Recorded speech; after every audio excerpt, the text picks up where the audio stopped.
Morning everybody, Ciaccio here.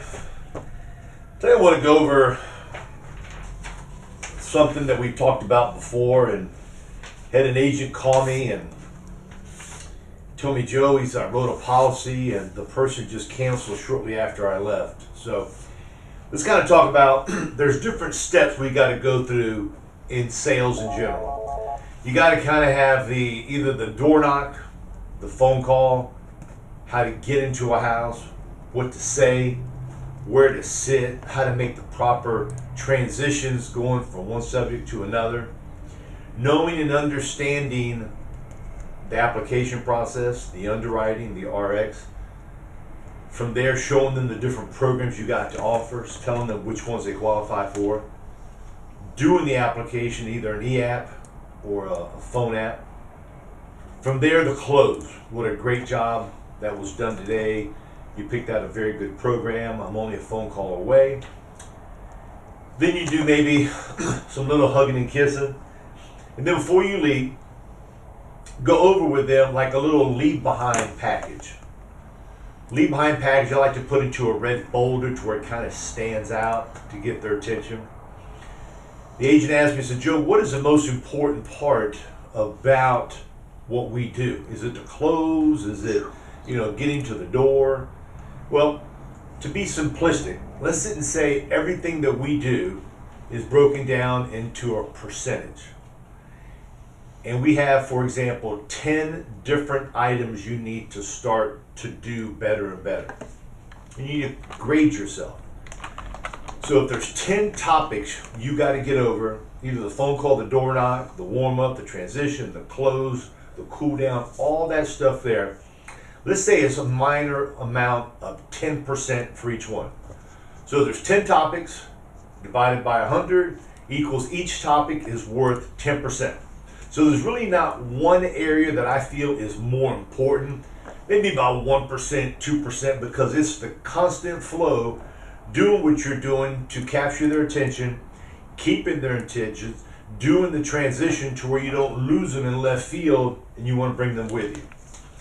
You guys need to do, starting today, is either when you're on the phone or you're visiting with somebody, put down the 10 steps that you need to go through to get to the close.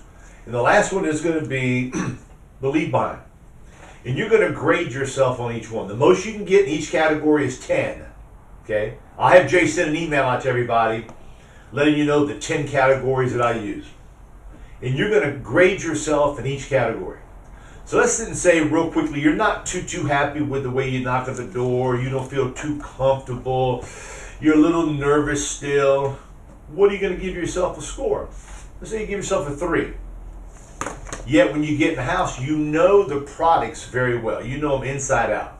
So we're going to give you, let's say, an 8. So what you got to do is go through each one of these categories, grade yourself. So if you sit and think, if you can add 1% to the categories as your days go, you're going to eventually get up to a perfect 10 across the board. That takes time. It takes understanding. So today what we're going to talk about is the end of the sale. I call it the cool down. I did the close. I did a soft close, a soft cool down, excuse me. Then I'm going to bring out a red folder. In that red folder is going to have a paper called I Am Your Policy.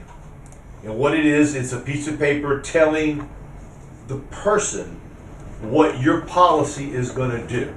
So the policy, this is what the policy is going to do for you, and it's in writing. And what we got to sit and look at is that when you go to a house and you do an e-app for a client or a phone app, what do you leave them? You can't leave them a copy of the application. You don't have always an actual conditional receipt to leave them. So my thoughts are you need to leave them something to where they can hold it. We've said this many times before. This here is an intangible sale because they sit the card in, they're listening, they're paying, yet the money's not going to go to them for their monetary benefit. What it's going to do is that it's going to give the client's wife, child, whoever, X amount of dollars to take care of their funeral expenses. That is what they call is peace of mind. And that's what we're here to offer. We're here to offer peace of mind. We're not here to go into all the different underlying issues of how life insurance works. What you're there to go over with them is the purpose of getting the program through you, what the life insurance policy can do for them when that day comes. So let's fast forward to the end of the show. Now, I am a strong proponent on company cards. If you need new company cards, I'm going to say it so I'm blue in the face, get with Vistaprint. I believe Heather's got a coupon. You can call her and ask her. And then from there, you want to get a Vistaprint card with your picture. If you got something local around, do it there. I think I bought 1,000 of them. I think it cost me $50, $51, right around there. Not the cheapest, yet it's a hard stock, it's gloss, and it's got my picture on there. And believe it or not, there's got to be something said for that, because years and years ago when I was a kid, every real estate person I knew always had their picture on the card. Why? I don't know when I was a kid. Yet as an adult in business for myself, yet not by myself, I see there is a benefit of having your picture on there because it gives you more validity when you're at the door. It gives you more hoping and staying power with that little card. One guy said, Joe, you're crazy. A card is a card. True. A lead is a lead, yet we're in the game to make our business stick. We need no more experience on chargebacks. I need to think about it. Everything we do today is a calculated choice that we make because there's more competition out there. When I first started, there was nowhere near the amount of people in this industry that it is today. There's more IMOs popping up. There's more people that is in our level popping up. They're just having more people do this here because they see you get paid on issue. You write a policy, you get paid within a couple of days. You can't go work at the best Fortune 500 company and get paid daily. So thinking about that there is you got to be one step ahead above your competition. You got to cut your grass just right, not too much because you don't want to burn it. Then you don't want to sit and overwater it. So it's kind of like a balancing act, and that's called tweaking everything you do. Company cards. I am your policy is number 2. Some agents have actually gone in to do a little paper about a current bio about them, how long they've been in business for, what they did before, a picture of their family, husband, wife, 2 kids, and a dog.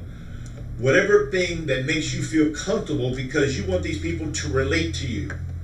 You want them to talk about you as their insurance agent, yet you want them to feel that you're just an everyday person who lives the same lifestyle they live, yet you're there to offer them a tool for something that is needed from you, not from somebody else.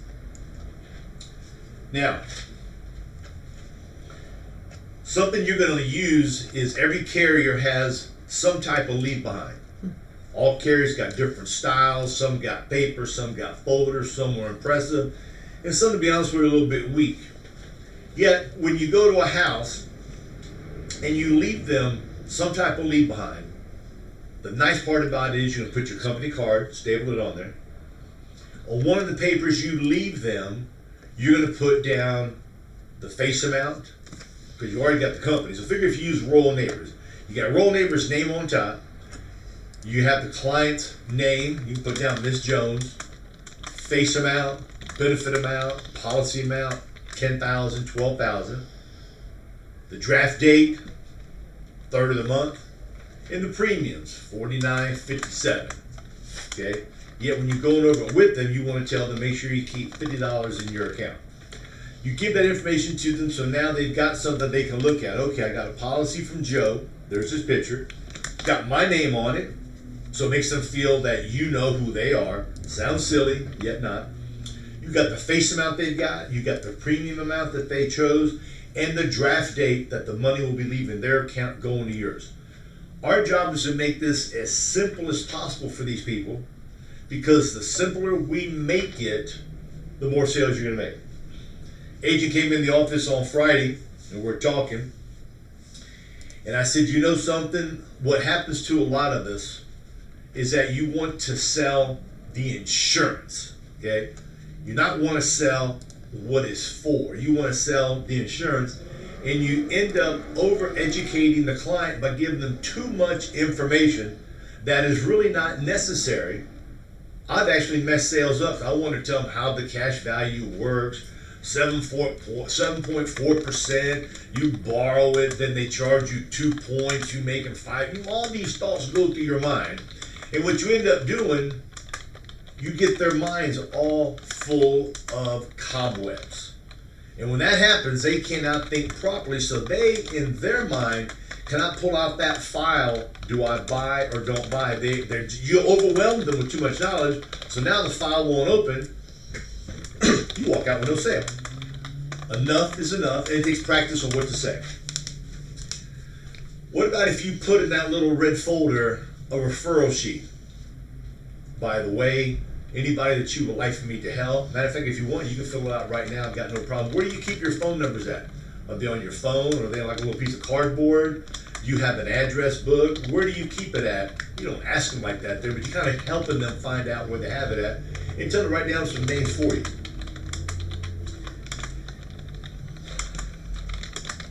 In the red folder, let's say that they wanted final expense, and they are a contender for a Medicare Advantage, and you're in the Medicare Advantage business, as I recommend every one of you to do it. Lifetime commission, lifetime renewal. Put a pamphlet in there with your card on it in that folder, so if they're looking through their stuff, look at it and say, oh, I didn't know that Joe represented United Healthcare, Humana, Aetna, WellCare, Gold Plus, all these different things. So now they see that you do more than just one thing. In your warm-up, you should kind of tap on all the things you do. On here, I also leave them the the final expense planning guide. Rural Neighbors has one, Forster's, Americo, to name a few, have it. So a nice little pamphlet. This is the one from Rural Neighbors. Little small book, looks pretty neat. It's got all different stuff in here. Established power of attorney, consider a living will, permanent insurance, term insurance, kind of gives them some information. It's got all the information, emergency contacts, table of contents. This is powerful because what you're doing now, you're giving them a tool to complete the goal that they just accomplished. Now, one thing I do is that there are some people that we're going to be visiting with that are not 65 yet, who are not drawing Social Security. They could be coming up on that day. You can send them to SSA, Social Security Administration.gov, and from there they can go in there and fill out to get their information about Social Security. From there they can follow on to sign up for Medicare or Medicare if they are going to keep on working. What I want you guys to think about is that we are not salesmen. We are not saleswomen. We are here to give them information. Because when you give somebody information, what you're doing is that your trust meter is going higher and higher and higher, because they're saying, damn, he's not trying to sell me all this stuff here. You're giving away free information. And when you give away the free information, what you're doing is that you're slightly sprinkling, fertilizing that person's heart, mind, and soul. So where when they need one of the things you do, hopefully they're going to go through your red book, get your card, look it up, and say, I need more of this. I need to get a Medicare Advantage. I need a Medicare supplement. I need an accidental policy. Or my children have moved back home and I think they need coverage. Okay? That red folder to me is very powerful. Now, these are the things that I like to do on top. I like to tell them that if they need any help regarding automobile insurance, SUV insurance, homeowners insurance, renters insurance, anything they may need, I'm going to give them a name of a couple friends of mine who do this here. I have it written on there. Larry Jones, 1414 Mockingbird Lane, specializes in this, this, and this. He's on the north side of town, and I've got one person on the south side of town. You're giving them information, so if they need something, since they bought something from you, they trust you in what you help them do. Now they feel confident to use those people. Now, if you're going to use somebody, maybe your friend, yet if they're selling final expense as well as us, or Medicare Advantage if you're doing that there, make a clear understanding with that person, yet pick somebody that's neutral, that just does property and casualty, homeowners insurance and car insurance, so you got nothing to worry about. And then in return, you refer to them, they're going to refer a final expense person to you, mortgage protection, whatever you need. One more thing I put in there, one more. I'm going to tell you probably 75% of the houses I go to has a pet, either a dog or a cat. Got a pet of some kind. I've actually gone to Google and looked up, it's called a list of pet insurance. Okay, sometimes the premiums for that are more than one for our life insurance programs. So maybe you say, Joe, I don't want to do that. They may cancel my life program and get this here. That could happen. You know what I'm saying? You can walk out of the house today and then cancel you tomorrow. You just don't know. Again, your wealth of knowledge. So if you give them in your red folder the pet insurance, a couple, three to pick from, person that does automobile insurance to save them money, homeowners insurance, or contents insurance, you're giving them information about who you are and the people you associate with, which is other professionals in the field. Trust me, their keeps going up. You even get, if you want to go one step further, you can talk about Medicare Advantage. Put a little paper in there how Medicare Advantage works. Okay? Most of the time, no monthly premiums. United Healthcare's got this much of a copay. Humana has this much of a copay. And do like a little small thing, about 5 different things. They open that paper up. Now they've got somewhat of a little guide that you personally made up with your name on top. You know what I'm saying? Jack Scaglione, insurance agency. Jack Skag. Phone number is this here. So by giving the people this information, guys, what it's going to do is going to come back to you. What do you think? You think it's worthwhile? Jack Skag and I use, other agents use a coffee cup. Some agents go out and buy calendars once a year and give them out throughout the year. So you got to find the niche of what makes you feel comfortable, because when you sit and think about it, to put this book together, it's going to take you minutes of time to go, okay?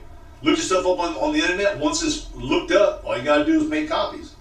So figure if you got a quarter, figure if you got a $50 of everything built into it. And that's $50 that you can spend with the hope that they don't cancel. To me, that's the best insurance policy you can buy. Now, I'm going to end it with this here. We've got to be known as an insurance agent that is honest and trustworthy, who answered all my questions, led me down the yellow brick road. This is me talking. I led them down the yellow brick road to where they buy something. I'm a hard closer, yet they may not see that I'm a hard closer because I'm gathering information as I'm going throughout the process to use all that information at the end when I go for my close. Take your time, be a wealth of knowledge, and just think before you talk. One final thing. I believe in thank you cards. I got thank you cards when I was hitting the streets every day, already made up in my car. I had my return address, I had the stamp, I had the cards already made out. All I had to do was to add Bill or Mr. Williams and puts maybe like, congratulations on there. And I said on your United Healthcare application, on your AmeriCorps policy, whatever. Leave a little room to fill it in. Put the name on the front, seal it, it's already got the stamp, drop it in the mailbox. When people get that thank you card, it's kind of like, man, I didn't get a text. That's not, I got the old fashioned way. People look through their mail, they love it. Put your company card in there. Put whatever else you want that's there, because what it is that you're coming across and proving them that you are appreciative to them And I'm telling you, thank you very much for doing business and having trust in me. So I'm going to end the call. Leave behinds. Jay's going to send it out. Jay's going to send out the 10 steps that I've got to make a sale. And from there, you got any questions, give us a call. And also, we've been blasting to other folks who are not on our actual email list. They're on our phone list. Certain times, Jay can't find them. So if you're on the call, you were invited, you want this information, call the office, and Jay or Heather will put your email down, add you to our daily blast, and then from there, we can start making some money together. Thank you guys. We love you. We appreciate you. If you need us, give us a call. Bye-bye.